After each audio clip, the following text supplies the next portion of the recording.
USPAP has no inspection requirement. It merely requires the appraiser to disclose if the appraiser did not inspect the property.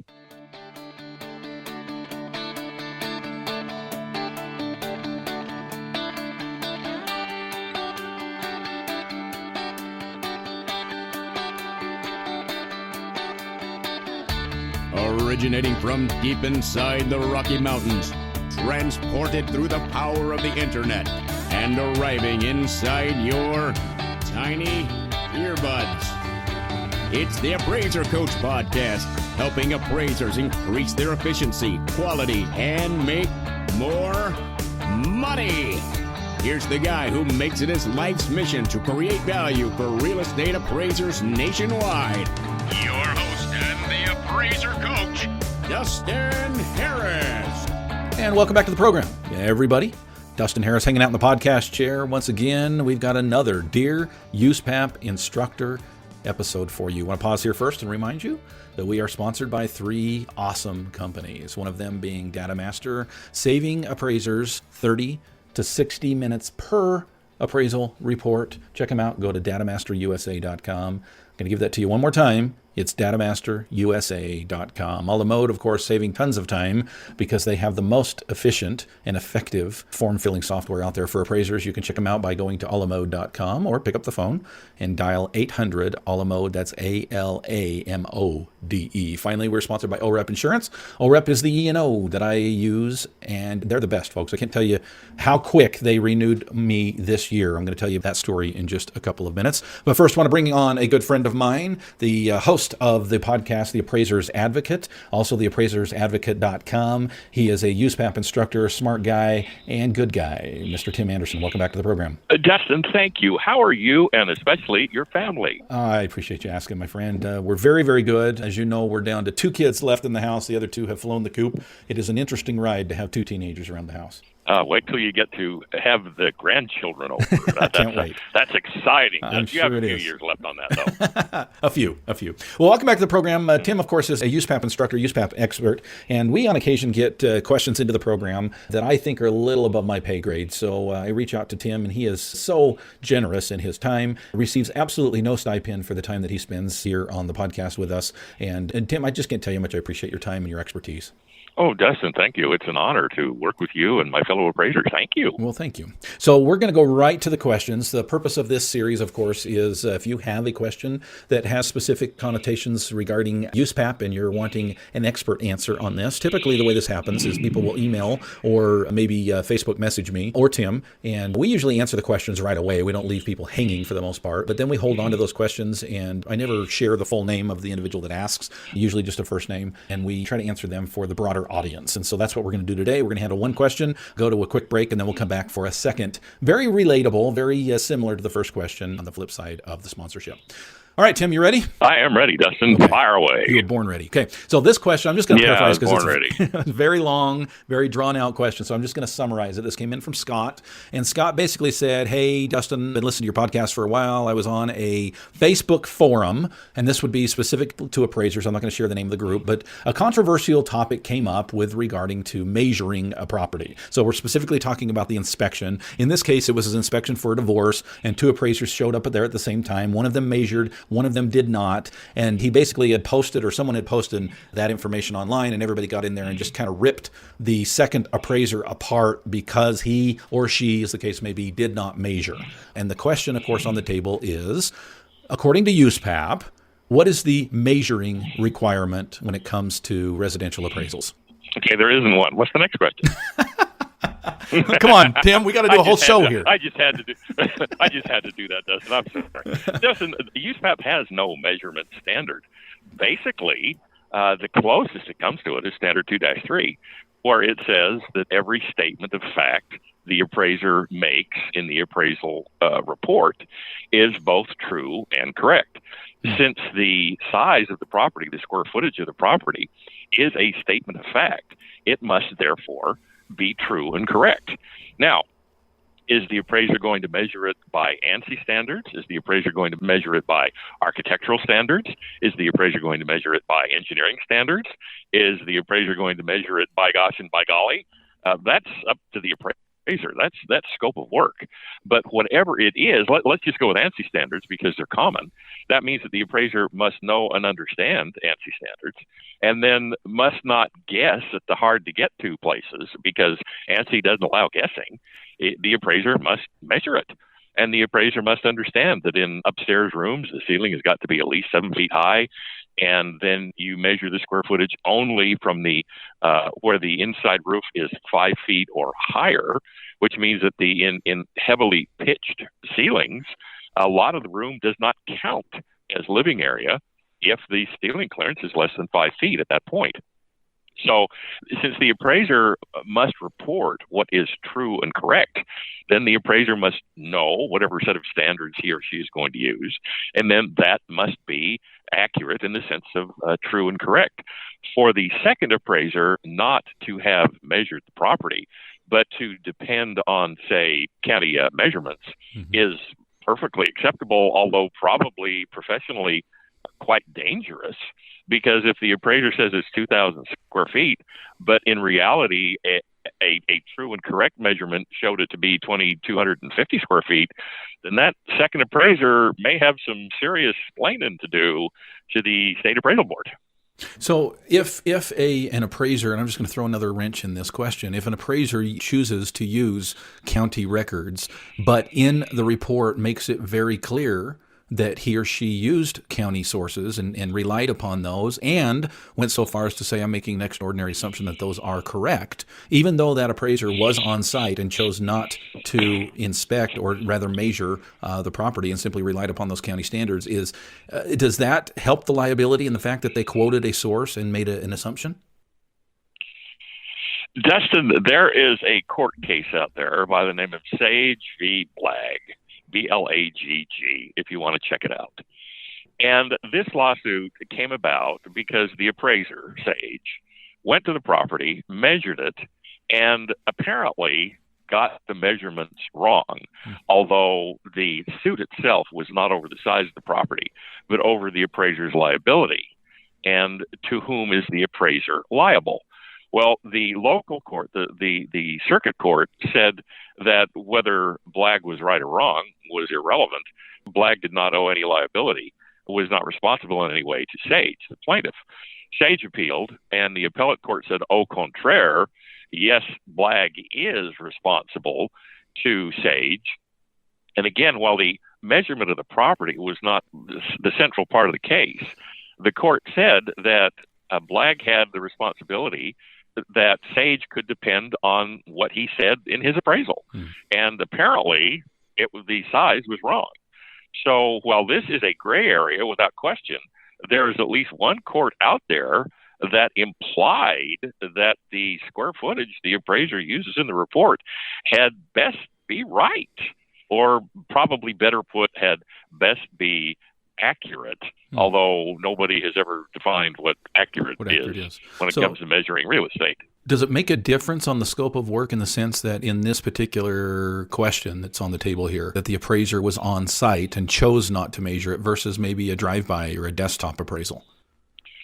Well, the appraiser choosing to measure or not measure is indeed part of the appraiser's scope of work, but that does not give the appraiser carte blanche to get it wrong. It merely gives the appraiser the opportunity to take responsibility for whatever scope of work he or she chooses to exercise. And if the scope of work was derelict, if the scope of work was deficient, then the appraiser may very well be called to answer for it. And if the answer is insufficient, very well may be sanctioned for it. So, and just to reiterate what you're saying, we need to remember that the appraiser, not the client, is ultimately responsible for the scope of work and whether or not that will give him or her enough information to be able to create a credible report. I can't imagine this happening, but just hypothetically, if a client reached out to an appraiser and said, I want you to do an on-site inspection, but by no means are you to measure that house. We want you to use an old MLS sheet, or we want you to use an old appraisal, or we want you to use the county inspection. What you're saying is that may be inappropriate for an appraiser to accept that type of scope of work if indeed it might cause the report to be less than credible. Well, to quote an appraiser, we both know who the hell cares what the client wants.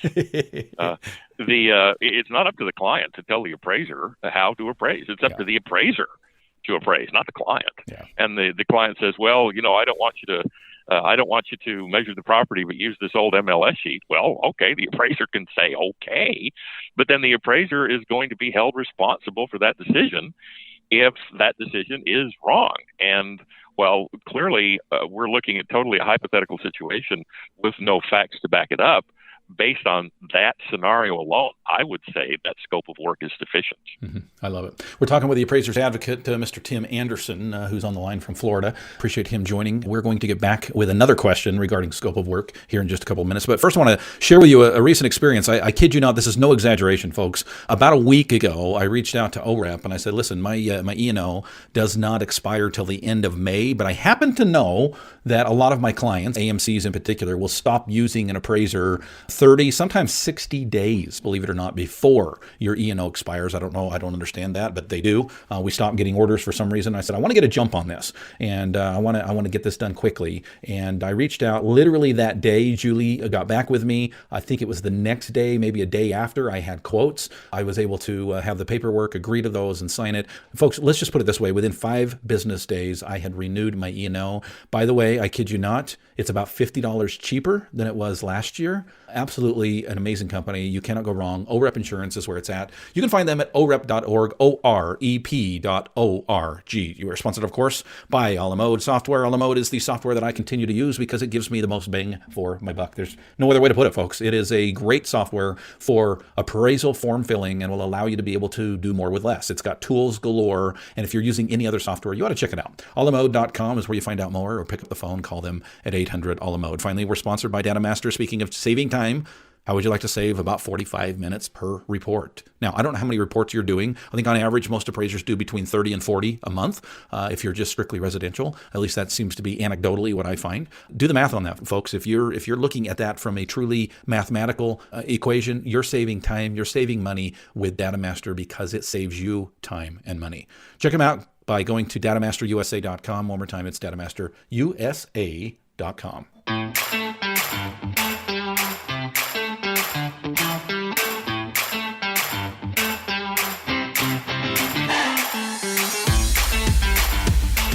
And welcome back to the program, folks. We have on the line Mr. Tim Andersen of the Appraiser's Advocate. Tim, before we dive too deeply into the next question, you have a podcast of your own. Tell us about it.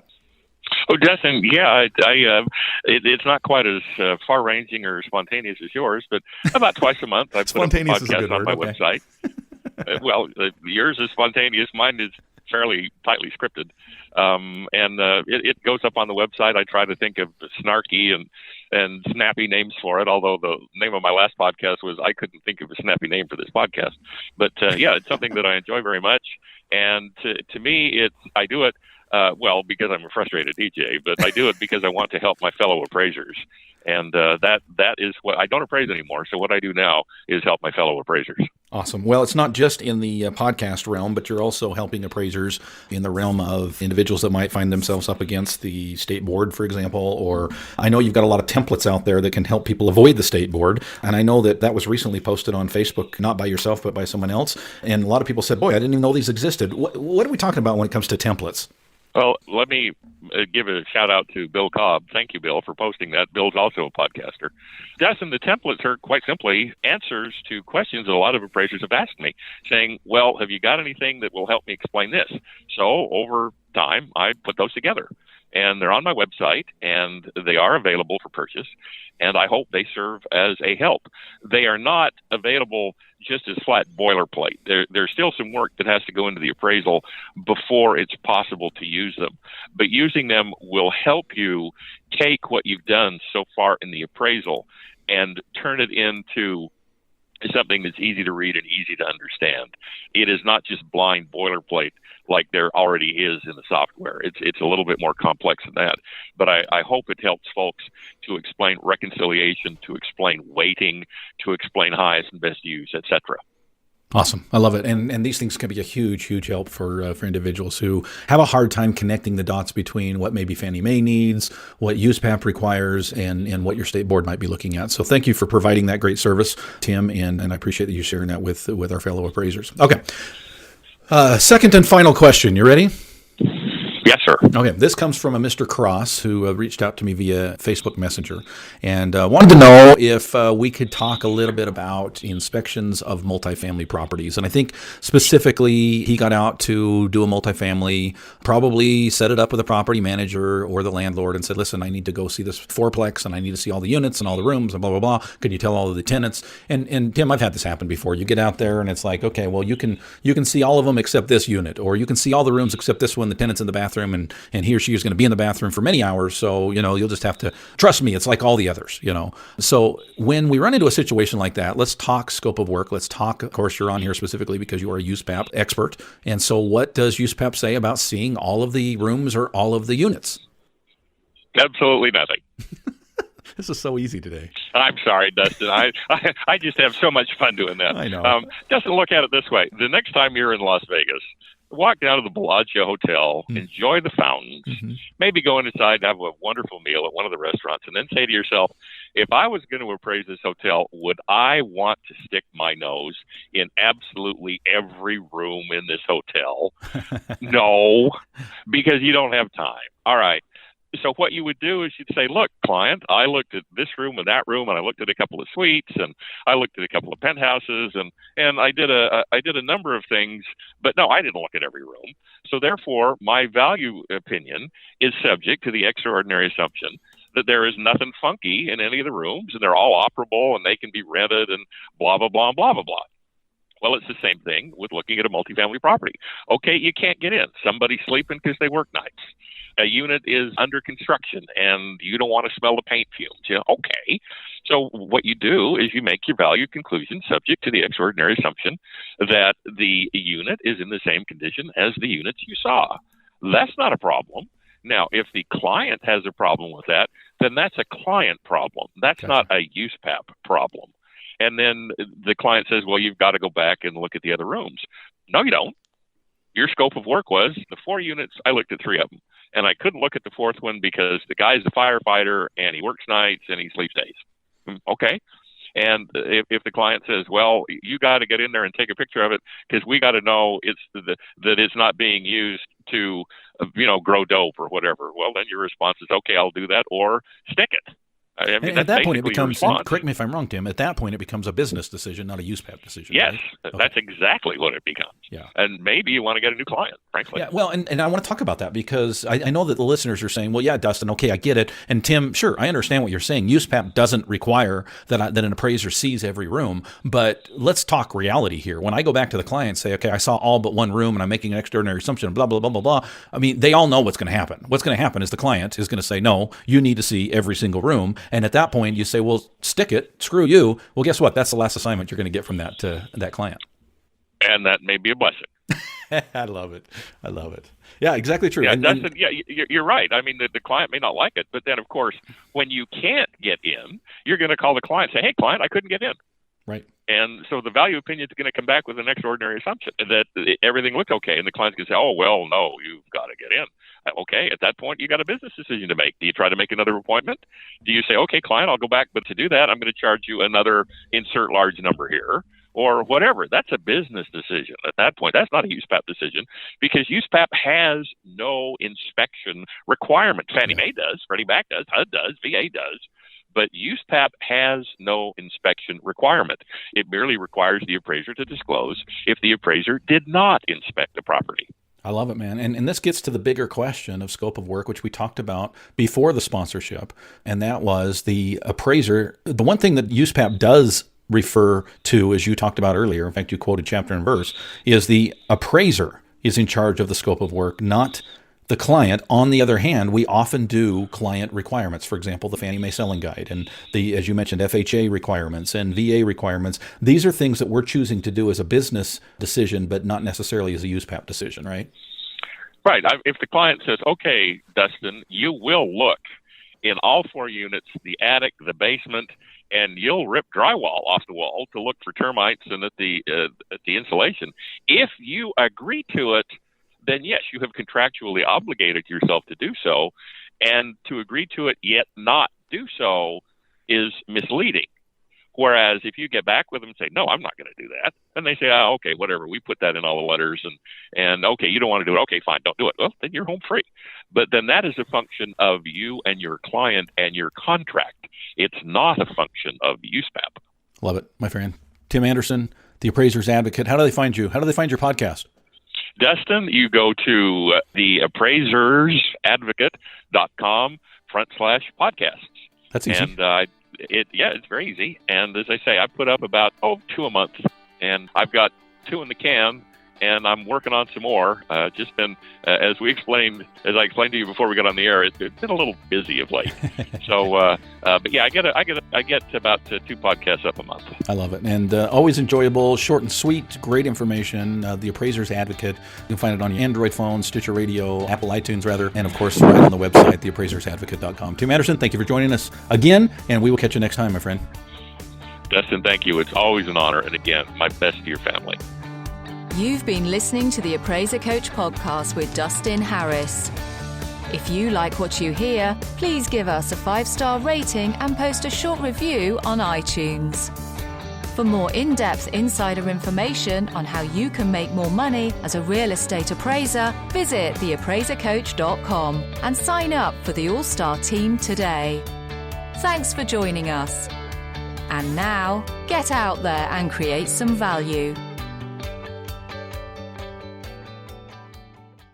Make sure it is recording. Test 1, 2. What about your side? Nope. Hold on a second. Let's see. So, here we go. This is why. Okay, try that. Okay, because I'm on a headset with a microphone. No, it's not you. It's me, and we got it fixed. So we're good now.